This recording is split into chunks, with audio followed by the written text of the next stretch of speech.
There we go. Okay. Welcome back. Hi. Hi. This is the part, we're getting to the meat of the subject now. Mm-hmm. This is going to do an overview first of the next 3 sections. Mm-hmm. As I say, we do creativity, habit, mission, the 3D method, and all that we do. And so the first part is God's service to us. Oh boy, well, that's a crazy one. Yeah. We'll get into that in just a minute, what that's about. But then there's the habits, what our habits can serve God, how they can serve God. And then the mission and purpose is how being in His presence can help us serve others. Because guess what? The Bible has a lot of that in it. Yeah. Okay. Creativity. Why is it called creativity? Because God's creating in us. And we are co-creators with Him. That's what this is about. So, first of all, He came to serve, which is strange. Why would God come to serve? Okay, Matthew 20:26-28 says, "It shall not be so among you, but whoever would be the great among you must be your servant. And whoever would be the first among you must be your slave. Even as the Son of Man came not to be served, but to serve and to give his life a ransom for many." Yeah. It's strange to think God serving us. Remember that scene in the Last Supper where he washes everybody's feet, and Peter says, "Oh no." Yeah. So it's hard for us, like Peter, it's hard for us to grasp God, the King of Kings and Lord of Lords, as coming to serve us. I know. Coming to do things for us. It really doesn't make sense. So that next scripture there is the demonstration we talked about. Right. And so, but I do want to say He came to serve, and He is the same yesterday, today, and forever. It's no different. He came to serve when Jesus was on the earth, and the Holy Spirit is here now. And so Jesus is the same yesterday, today, and forever. So He's still serving. Yes, exactly. Yeah. Demonstration. So John 13:12 says, "When He had washed her feet and put on His outer garments and resumed His place, He said to them, 'Do you understand what I have done to you?'" And on in verse 15 it says, "I've set before you what I've done is an example." He said, "Now you do these things, you serve, and you'll be blessed if you do." Exactly, yes. And then He actually gives us a new heart. He serves us by giving us a new heart. Right, when we are born again. And Ezekiel 36:20 says, "And I will give you a new heart, and a new spirit I will put within you, and I will remove the heart of stone from your flesh, and I will give you a heart of flesh." Well, that's kind of a big deal. Yeah. Well, so let's get to the meat of this, how God serves us in His presence. That's a very crucial part of what we're talking about. Right. By being in His presence, He gives us stuff. He changes us. He comes to us. Yeah. We experience new things in His presence, and that's Him serving us by what He gives to us. And there's lots of them here. Yeah. We have pages and pages and pages. I was amazed when I started to go through all these things. Oh my gosh, I've got like 54 of them, Yeah. It's like, what?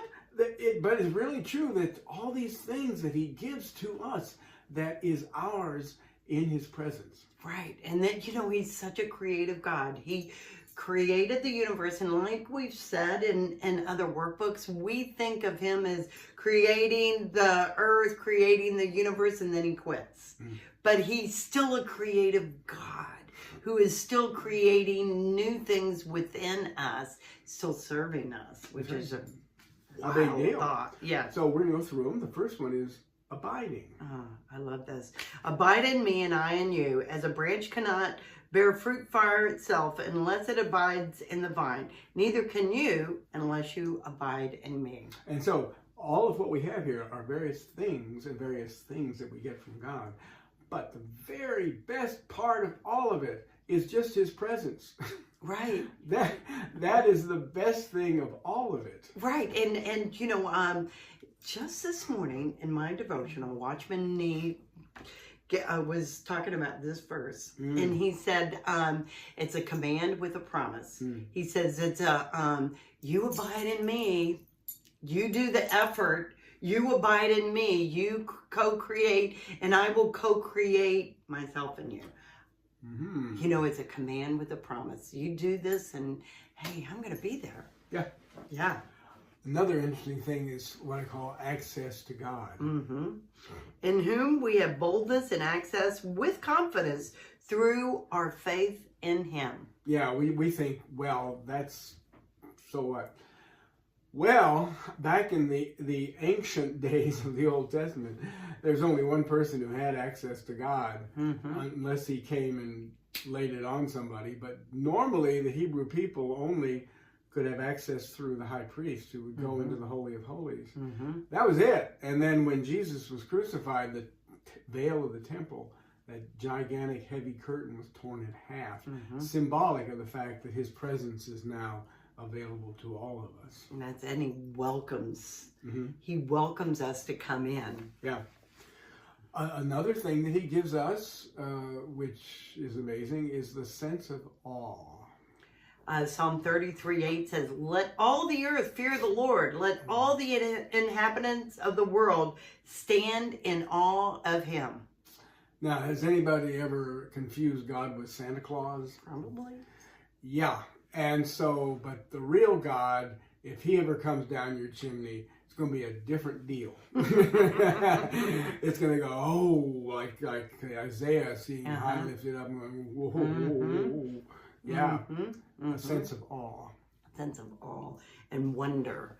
And in the Creative Spirituality book, we talk about the wonder of wonders. It's really, really good.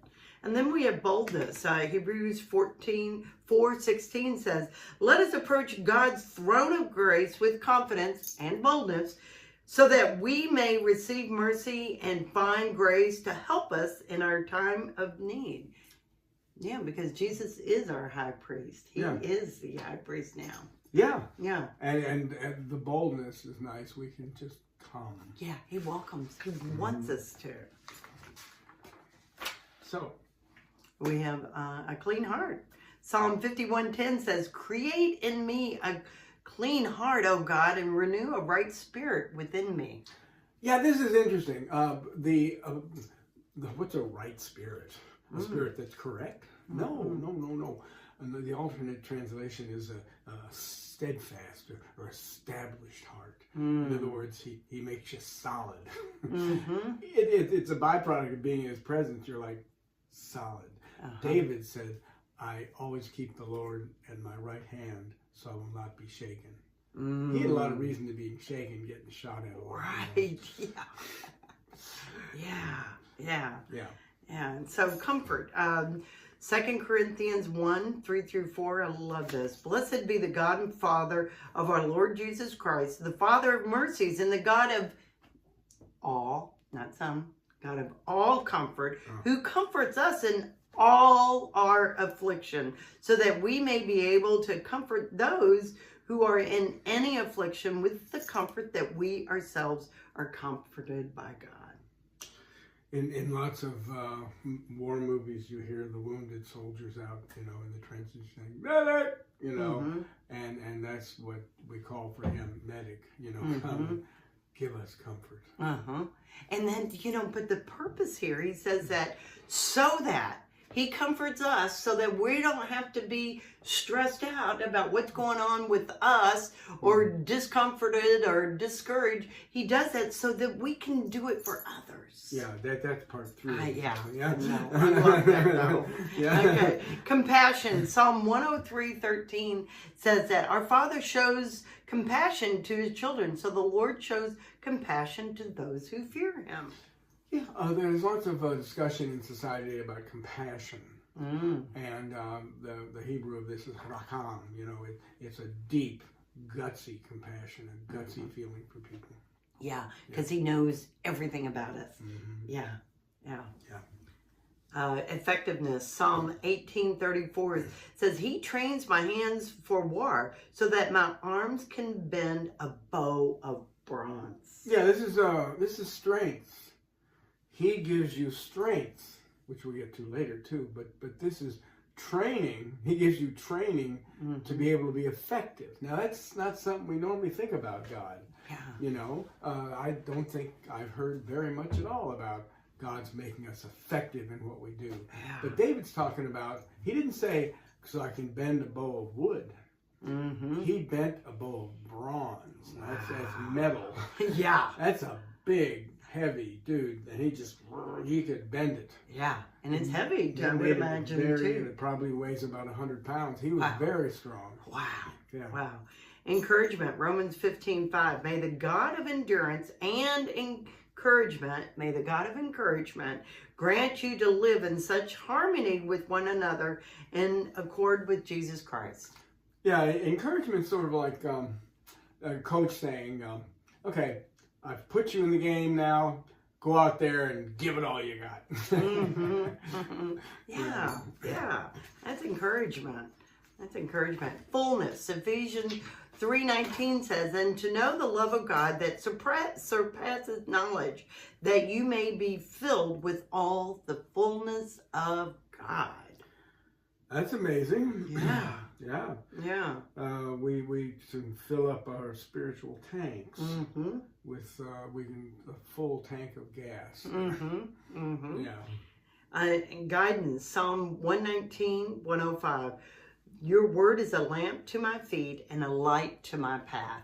Yeah, you know, we don't think much of it today. We've got headlights and street lights, and we've got lights on buildings, flashing lights so planes don't hit things. We got cell towers. We have lights all over the place. In ancient times, that was not true. Street lights didn't come along until 1880, I think. You know, it was dark. And so when he says, you are a lamp to my feet, that was a big deal. Yeah. He was giving that image, which was amazing. Yeah. He gives guidance.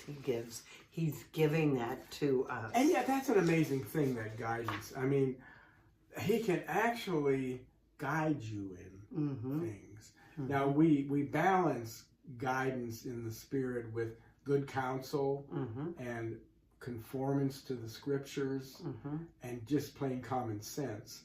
But God can really elucidate something for you of the way you should go. It says, teach me in the way I should go, Lord. Yes, the Psalms say that. And he can guide or orchestrate our circumstances in such a way that it becomes more obvious to us which way we're supposed to go. Yeah.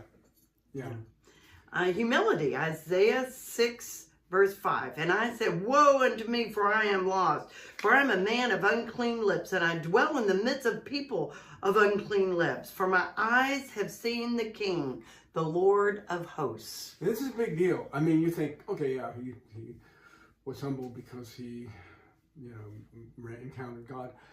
A lot of times, Paul said that you people here are wrong because you measure yourselves against each other. In other words, well, I'm less sinful than so-and-so, and I'm more righteous than this person. And, and so it's all a matter of relativity with us about how well we're doing, including our good stuff outweighs our bad stuff. None of that's true. Yeah. But humility comes from actually being in his presence and going, oh, yeah, okay, I'm humble. Yes. Yeah. Joy. Psalm 16:11 says, you make known to me the path of life. In your presence there is fullness of joy. At your right hand are pleasures forevermore. Yeah. We feel a lot of joy in life on different occasions and things. Birth of a baby, winning sports team, jumping up and down, getting a new job or a promotion. But this is fullness of joy. This is the big deal. Fullness. Nothing like it. Nothing like it at all. Oh, more. Let me read this scripture. It says Ephesians 3:20. Now to him who is able to do far more abundantly than all that we ask or think, according to the power at work within us. Yeah, this is one of my favorites because whatever God provides, there's always more of it. And that includes his presence. That includes our experience of him. It never fails to grow. And sometimes when I'm worshiping, sometimes when I'm with him, I ask for more. I say, give me more. Yeah. Give me more. Give me more. Yeah. And then he does it until I, so I don't die. He quits. But yeah. But it's just like, there's always more. There's always more. Always, it's like we're exploring the ocean and we never hit the bottom. Yeah. When I was saved early on, I knew that there was something more. I didn't know what it was. And I came across this book by Catherine Marshall. Her husband was Peter Marshall. Yeah. He was a chaplain to Congress. And that book just did it for me. I knew that I didn't know what it was. But I just knew. I had that sinking, that feeling within me. There's something more here. I want to know what it is. Yeah, for sure. Yeah. Peace. He gives us peace. Ephesians 2:14 says, "For he himself is our peace, who made us both one and has broken down the flesh and the dividing wall of hostility." Yeah. This is very interesting because, peace is sought in a lot of situations. Peace and quiet from the children. Peace on the beach. Getting away to the mountains. Just getting by yourself and reading brings peace in lots of ways. That's one of the main functions of the people when they meditate. They try for peace. But it's interesting. Jesus gives peace, but he also had something much more important, which was Jesus is peace. I am your peace. His presence is our peace. Yeah. It's not like something he doles out. Yeah. It's him. Wow. Yeah. Right. It's not just a cup of this and a cup of that. It's him. It's a lot of, it relates to I am the way, the truth, and the life. He's all those things too. It's him. Yeah. It's him. Yeah. It's all him. Power. Ephesians 3:16 says that according to the riches of his glory, he may grant to you to be strengthened with power through his Spirit in your inner being. Oh, this is a big deal, especially today. There's such a thing called learned helplessness, where we continually are disappointed, feel powerless with all the events in the world, the seemingly out of control situations in society. We get to learn helplessness. We can't do anything about it. We have what Martin Seligman calls agency. In other words, the ability to be an agent and to act in a situation. Well, God gives that. Strengthens with power in the inner man. And that Greek word is dunamis, from which we get dynamite. Yeah. He gives us dynamite in the inner person. Right. And, unfortunately, it's not being utilized. People need to know that you do have power. He has given you power to function in life in a powerful way for him and in him. Yeah. Restoration is another thing that God is giving to us. Psalm 23 verse 3 says, he restores my soul. He leads me in paths of righteousness for his name's sake. Yeah, it's interesting. He restores my soul. Everything we know is under what's called the second law of thermodynamics. Entropy builds up. We lose energy constantly. And that's true of anything we do. We lose energy for it. We lose enthusiasm. We lose whatever we started with, Well, but he provides restoration. He restores our soul. He gives us new passion, new motivation. Right. And our relationship with God is we are born in sin. It's our sin nature. And so we are separated from God at when we are born, when we are introduced to this earth. So what Jesus does, Jesus restores that right relationship. When we have a relationship with God and are born again, he restores that relationship that was forever lost from separation from the fall of man. This brings up an interesting subject that we just spoke about, actually. And that's, so we're talking about God serving us. So why? I mean, if we're such smart people, why can't we find our peace by meditating? Why can't we find our motivation by doing positive thinking and affirmations? Why can't we find these things on our own? Why do we need his help? Well, Miss M here just brought up the idea of sin. And so I will go into that. I have a little time on this one, so I'll go into that a little bit. The idea of the common view of sin are doing bad things. My position is that we are doing bad things because of the nature that we have. Those things we do come out of what we are. And if you'll be honest, if you consider coming with a perfect God and your imperfect self, what is going to happen? God is an all-consuming fire. Our nature, it's called sin, and so generally it's just the way we are, and so we are helpless to change our nature. It's just the way we are. That's why we need God's help to overcome that. Right. But he graciously came and paid the price of that, and now we can overcome that. Yeah, that's heavy. And to balance that, Paul in his letters say we have the old new man fighting it out. He didn't say, oh, the new man's going to take over and there won't be any old man. Right. No. Yeah. He said, I'm the worst of sinners. Right. I'm fighting it all the time. Yeah. And so that nature is still within us, but in him, right, we overcome it. Right. And that's why Galatians 5 says that if we walk in the Spirit, we will not do the deeds of the flesh. And so that's why abiding in him is so incredibly important. Yeah, it is. To stay connected, to stay one with him. Yeah, that's it.